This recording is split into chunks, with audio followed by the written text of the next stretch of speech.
आपके साथ शिप्रा सैनी। इजराइल फिलिस्तीन के बीच जारी जंग पर भारत की पहली प्रतिक्रिया सामने आई है। यूएन में इजराइल पर गाजा से हो रही रॉकेट फायरिंग की भारत ने कड़ी निंदा की है। वर्ल्ड वॉर की इस आहट के बीच भारत ने इजराइल और फिलिस्तीन से शांति बनाए रखने की अपील भी की है।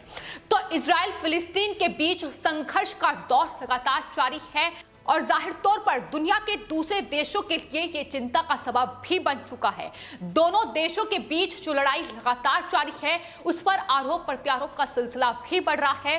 फिलिस्तीन इजराइल पर और इजराइल फिलिस्तीन पर लगातार तमाम आरोप मच रहा है, लेकिन इजराइल की ओर से यह दावा किया जा रहा है कि दरअसल पिछले एक सप्ताह में हमास जो कि आतंकी संगठन है उसकी ओर से इजराइल पर करीब 3100 से ज्यादा रॉकेट दागे गए हैं, जिसमें कई लोगों की जान भी गई है।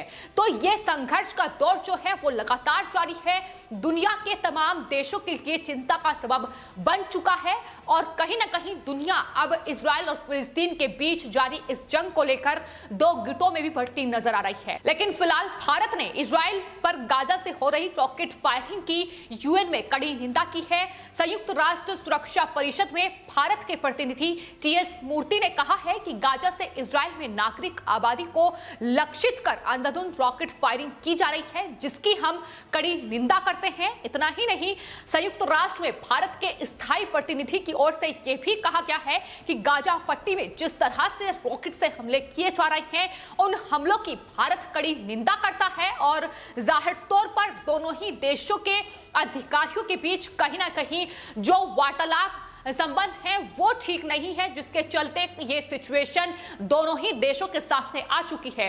आपको बता दें, पिछले करीब एक सप्ताह से ये जो युद्ध जैसी स्थिति इजराइल और फिलिस्तीन के बीच बनी हुई है, इसकी शुरुआत आतंकी संगठन हमास की ओर से की गई। फिलिस्तीन का यह आतंकी संगठन जिसने इजराइल पर सबसे पहले रॉकेट दागे और उसकी जवाबी कार्रवाई में इजराइल ने हमास पर रॉकेट दागे और ये लड़ाई की शुरुआत हुई। लेकिन ये जंग जो है थमने का नाम नहीं ले रही है और अब ये पूरा मामला संयुक्त राष्ट्र सुरक्षा परिषद तक पहुंच गया है, जहां तमाम देशों ने इजराइल और फिलिस्तीन के बीच जारी जंग पर अपनी प्रतिक्रिया दी है। हालांकि इससे पहले अमेरिका के राष्ट्रपति जो बाइडेन की ओर से भी शांति की अपील इजराइल और फिलिस्तीन से की गई थी, लेकिन कहीं ना कहीं ये युद्ध, ये जंग थमती नजर नहीं आ रही है। इजराइल की ओर से ये साफ तौर पर कहा जा रहा है कि दरअसल वो किसी भी सिविलियन को निशाना नहीं बना रहे हैं, बल्कि जब तक आतंकियों को खत्म नहीं कर लेते तब तक ये जवाबी कार्रवाई जारी रहेगी।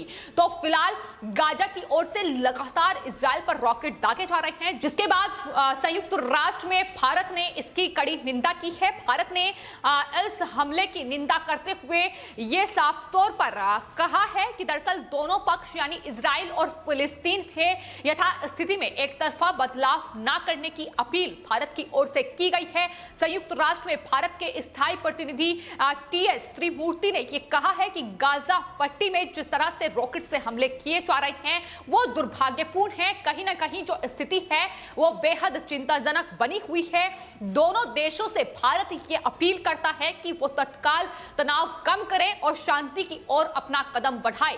हालांकि भारत की दरअसल ये नीति ही रही है कि हमेशा शांति के पथ पर ही वो आगे बढ़ा है और एक बार फिर से जिस तरीके से इजराइल और फिलिस्तीन के बीच ये संघर्ष जारी है और कहीं ना कहीं दुनिया के तमाम जो देश हैं वो दो गुटों में बढ़ चुके हैं, ऐसे में भारत एकमात्र ऐसा देश है जो शांति की अपील इजराइल और फिलिस्तीन से कर रहा है। जाहिर तौर पर इस कार्रवाई पर यही रोक लगाई जाए, इसकी मांग भी की गई है। लेकिन वहीं संयुक्त राष्ट्र के महासचिव एंटोनियो गुतारेस ने इजराइल और गाजा के बीच जारी तनाव को बेहद गंभीर करार दिया है। यूएनएससी की यह बैठक जिसमें साफ तौर पर यह कहा गया कि जिस तरीके से दोनों पक्षों के बीच यह संघर्ष चल रहा है ये बेहद गंभीर है। साथ ही यह भी कहा गया है कि जिस तरीके से यरूशलेम में हिंसा हुई अब उसे नियंत्रण से बाहर जाने का खतरा उत्पन्न हो चुका है। आपको बता दें, इजराइल में जो फिलिस्तीनी लोग रह रहे हैं वो लगातार इजराइल में विरोध प्रदर्शन कर रहे हैं। इजराइल में जगह जगह पर हिंसा हो रही है। यही स्थिति फिलिस्तीन में भी बनी हुई है, लेकिन दुनिया के दूसरे देश भी इस हिंसा से अछूते नहीं हैं। कहीं ना कहीं जिस तरीके से मुस्लिम देश एकजुट हो चुके हैं, अब उसकी जो आंच है वो कहीं ना कहीं दुनिया के दूसरे देशों में भी पड़ती नजर आ रही है। लेकिन कहीं ना कहीं संयुक्त राष्ट्र सुरक्षा परिषद की ओर से शांति बनाए रखने की अपील अब की जा रही है और भारत ने जो प्रतिक्रिया दी है उसमें साफ तौर पर यह कहा है कि ये युद्ध जो है, ये जो स्थिति है जंग की, ये थमनी चाहिए और शांति की अपील भारत की ओर से की गई है। लेकिन फिलहाल इजराइल जिस तरीके से जवाबी कार्रवाई कर रहा है उसका विरोध भी कई दुनिया के देश करते नजर आ रहे हैं। लेकिन फिलहाल इजराइल का रुख इस जंग पर बिल्कुल साफ है।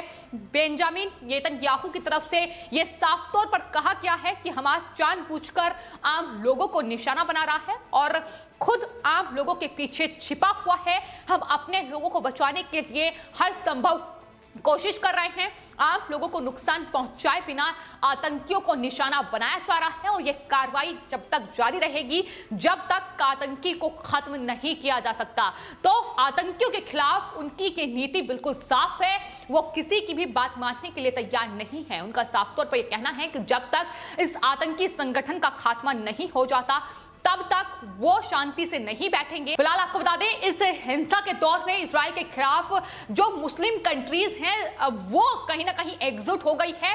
57 दुनिया के ऐसे देश हैं जो इजराइल के खिलाफ इस जंग में इकट्ठा हो चुके हैं, जिसमें कनाडा और साथ ही फ्रांस में जो मुस्लिम समुदाय के लोग हैं वो इकट्ठा हो चुके हैं। और यही कहीं ना कहीं स्थिति भारत में भी बनी हुई है। भारत में लगातार सोशल मीडिया के जरिए कई देश विरोधी लोग अब फिलिस्तीन में जिस तरीके से आतंकी संगठन पर इजराइल की कार्रवाई हो रही है उसकी कड़ी निंदा करते नजर आ रहे हैं। मानवता का संदेश देने की कोशिश की जा रही है। आतंकियों को बचाने की ये साजिश उनकी तरफ से जारी है। तो कहीं ना कहीं ये स्थिति हर एक देश में बनी हुई है। लेकिन फिलहाल इस पूरी जंग पर भारत का रुख साफ है कि इजराइल पर जो गाजा की तरफ से रॉकेट फायरिंग की जा रही है, जिसमें उनके आम जनता को निशाना बनाया जा रहा है, वो दरअसल सही नहीं है और भारत इसकी कड़ी निंदा करता है। लेकिन वही शांति की अपील भी की जा रही है।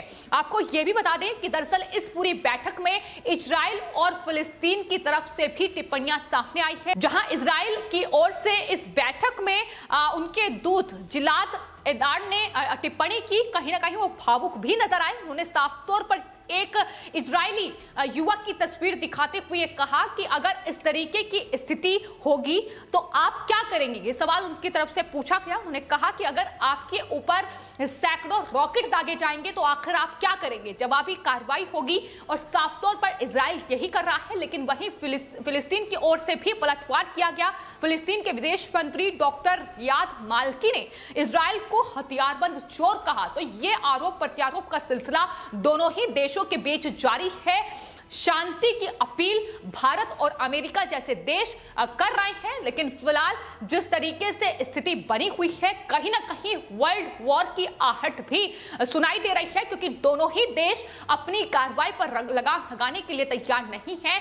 लेकिन आतंकी संगठन पर इजराइल की ये कार्रवाई जारी रहेगी, ये इजराइल की तरफ से साफ तौर पर कहा गया है। और अगर भारत में बात की जाए तो भारत की इस कहीं ना कहीं टिप्पणी की जो पेशकश है वो लगातार हो रही थी कि आखिर इजराइल और फिलिस्तीन के बीच जारी इस जंग में भारत का रुख क्या है। तो भारत ने यह साफ कर दिया है कि वो इजराइल जिस तरीके से लगातार आतंकी संगठन के निशाने पर है उसकी कड़ी निंदा करता है जाहिर तौर पर। और कहीं ना कहीं भारत इस वक्त मुसीबत के संकट में कोरोना से जंग लड़ रहा है और देखा गया है कि इजराइल लगातार भारत की मदद भी कर रहा है। तो एक मित्र देश के नाते भी कहीं ना कहीं भारत ने इजराइल का साथ चुना है, क्योंकि भारत को लगातार इजराइल की ओर से इस कोरोना के संकट में मदद मिल रही है।